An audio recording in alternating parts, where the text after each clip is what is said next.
Music is a ritual, and you, as the audience, are part of it.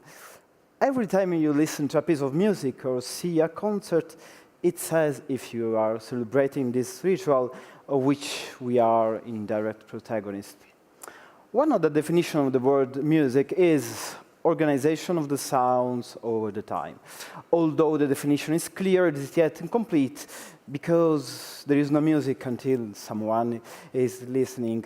A piece of music would not exist without a relationship composer, performer, audience.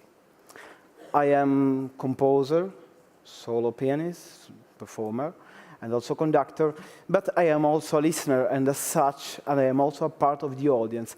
As composer, I write the music, selecting each ingredient with the goal to communicate a thought, to trigger an emotion, or to move the sound.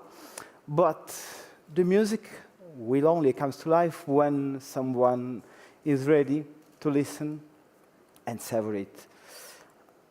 In our world, as composer, we work with both sides of the brain, the rational part and the emotional.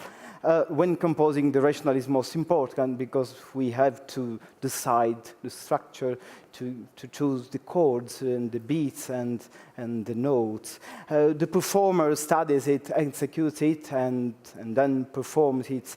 And along with the audience, the performer is also a listener.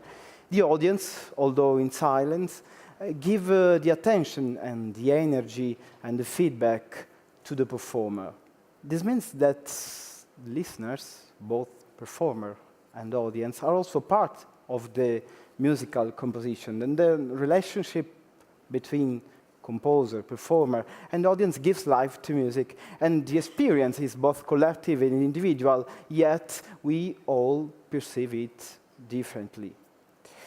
The music, so, is a transcription of the time in sounds. And every time we hear a song, it is like it was written again, because our thoughts, our mood, our ability to listen change with us.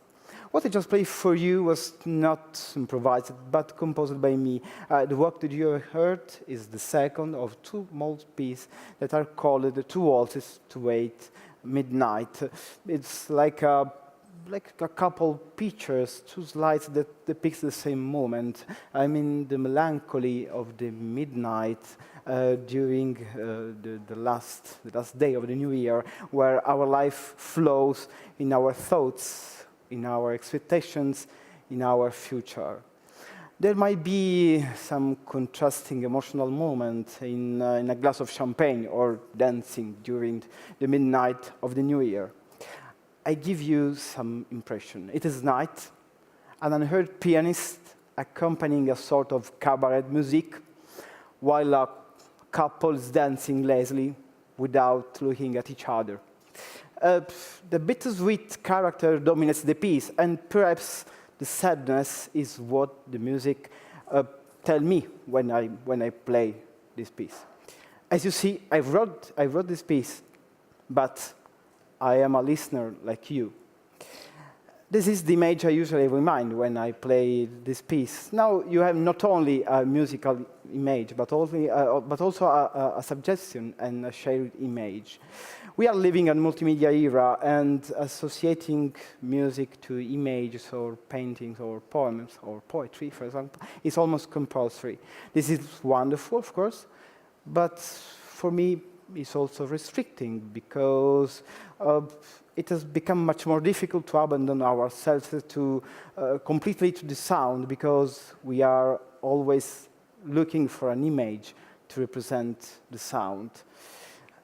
Perhaps some loved the piece, while others didn't like it at all, perhaps because the color of the room disturbed you, or my interpretation, or your state of mind, or your lack of concentration, or a person next to you influence you to have or a positive or a negative reaction about my piece. Now, what I told to you about my choice of composition and my piece, and you have also an image that I have in my mind when I play, and that will surely influence your perception. I wonder if you will be able to differentiate your new experience if I play the same piece again. Try to have a different experience with the same piece, but in another ways after my speech.